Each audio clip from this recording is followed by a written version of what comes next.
المجد للثالوث القدوس المتساوي في الجوهر. Shalom, salam sejahtera di dalam nama Tuhan Yesus. Matius merekam sebuah peristiwa ketika Yesus sedang berada di Kaisaria Filipi dan ia bertanya kepada murid-muridnya, kata orang siapakah anak manusia itu?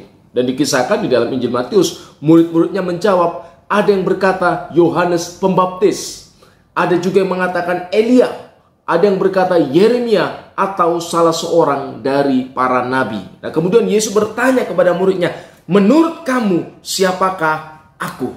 Nah, di sini kita melihat Yesus menghendaki pengenalan pribadi. Yang tidak cukup orang hanya mengikuti Yesus. Kemana-mana Yesus ada, orang-orang berbondong-bondong ke sana. Hanya sekedar ingin melihat kira-kira mukjizat apa yang dibuat Yesus hari ini. Apakah mungkin ia kembali membangkitkan orang mati? Apakah mungkin ia kembali mencelikkan orang buta? Tetapi Yesus ingin orang-orang yang mengikuti dia memiliki pengenalan yang benar akan siapa Yesus. Karena itu Yesus katakan, menurut kamu siapakah aku? Tidak usah pusingkan apa kata orang lain. Mungkin orang berkata, ia seorang nabi, ia seorang guru, ia seorang bijak. Tetapi kamu sendiri, apakah katamu tentang aku? Nah, di sini Yesus ingin melihat sejauh mana murid-muridnya memiliki pengenalan pribadi akan dia. Apakah mereka benar-benar mengenal Yesus? Nah, kemudian Petrus berkata, Anta huwal Masih, engkaulah Mesias, Ibnullahil Hayy, Putra Allah yang hidup. Nah, apa yang dikatakan Yesus selanjutnya di dalam ayat yang ke-17?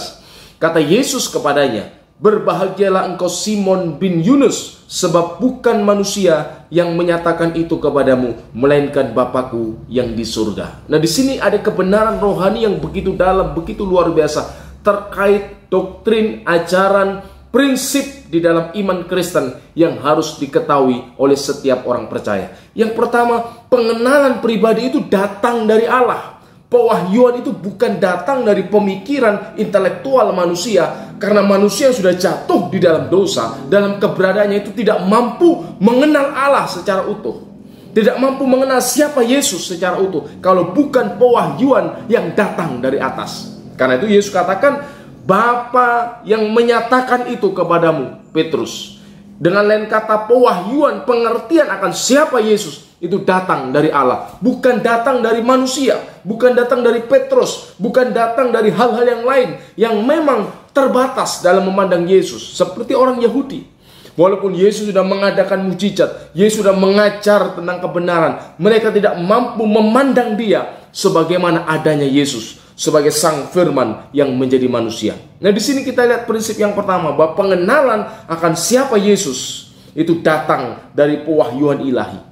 Yang pewahyuan ilahi kini dituliskan melalui firman-Nya, sehingga melalui perjanjian lama, perjanjian baru kita bisa mengenal siapakah Yesus.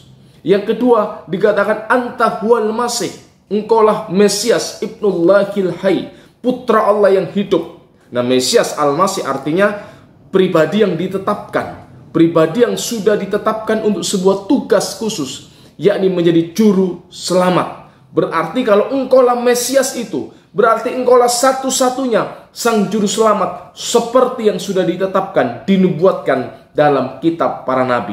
Nah, inilah kebenarannya. Kemudian ungkapan Ibnullah, Putra Allah yang hidup, itu menunjukkan hakikat Yesus, keilahiannya. Makna putra di sana menunjukkan kesehakikatan. Jadi bukan berarti Allah itu beranak dan diperanakkan.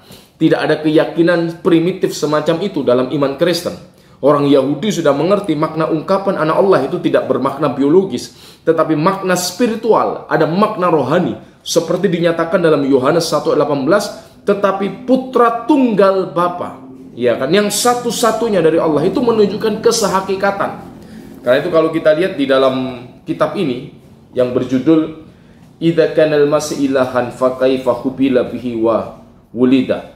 Jadi kalau Yesus itu Allah, bagaimana ia dilahirkan dan bagaimana ia dikandung dan dilahirkan. Nah, di sini ditulis tentang kesehakikatan Yesus, fahuwa min haitsu lahutihi, tetapi dia dari aspek keilahiannya, dari sisi keilahiannya, wahidun ma'al abi fil jauhar.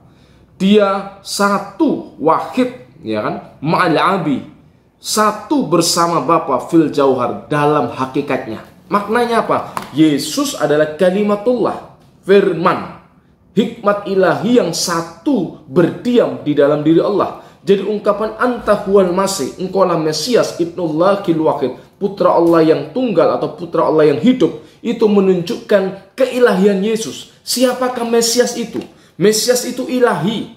Al-Masih itu bukan sekedar nabi, tetapi dia adalah pernyataan diri Allah itu sendiri, pewahyuan diri Allah dalam daging. Inilah yang dinubuatkan dalam kitab suci. Ini yang dinyatakan dalam kitab Taurat, dalam kitab Injil. Sebuah ajaran yang berkesinambungan tanpa putus. Perjanjian lama mengajarkan Mesias itu ilahi. Mesias itu penyataan diri Allah itu sendiri. Perjanjian baru menegaskan Mesias yang dinubuatkan oleh para nabi itu sudah datang. Itulah Yesus Kristus. Yang ketiga, pernyataan atau pengenalan akan siapa Yesus itu dikaitkan dengan identitas orang-orang yang mengenalnya secara pribadi.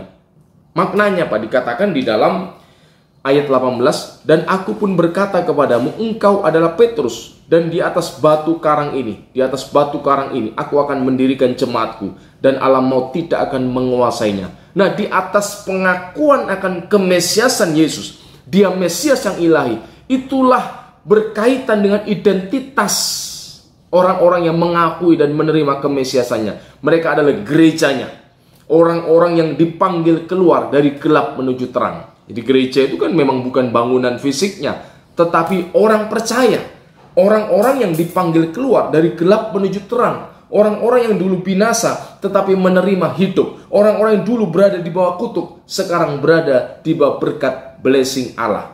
Sehingga pengakuan akan kemesiasan Yesus itu berkaitan dengan identitas orang-orang yang menerimanya. Mereka disebut gereja, disebut orang-orang percaya, disebut orang yang dipanggil keluar. Jadi gereja lah, orang Kristen lah, pewaris sah ajaran dan iman kepada Yesus. Sehingga tidak bisa orang sekedar mengaku kami inilah pengikut Yesus, pengikut Al-Masih, tetapi tidak mengakui kemesiasan yang ilahi. Ia bukan pengikut Yesus. Sebab Yesus jelas menyatakan bahwa pengikutnya itu akan ditandai orang-orang yang mengakui kemesiasannya yang ilahi. Dia sang firman yang menjadi manusia. Di dalam pribadi Yesus menyatu yang ilahi dan yang manusia. Yang pada mulanya sang firman itu kemudian menjadi manusia, mengambil kodrat kemanusiaan. Ini ajaran dasar yang harus Anda pahami, harus kita pahami. Jadi dalam iman Kristen tidak ada keyakinan menjadikan manusia sebagai Tuhan. Tidak ada. Yang diyakini dalam iman Kristen, Allah melalui firman-Nya, kalimatullah, itu nazala minas sama'i.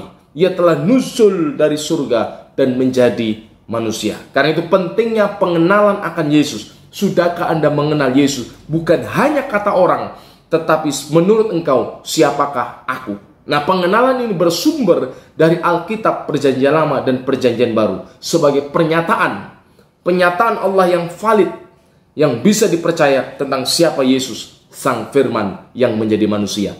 Amin. Nah, kiranya apa yang saya sampaikan ini memberikan pencerahan bagi kita semua. Tuhan Yesus memberkati.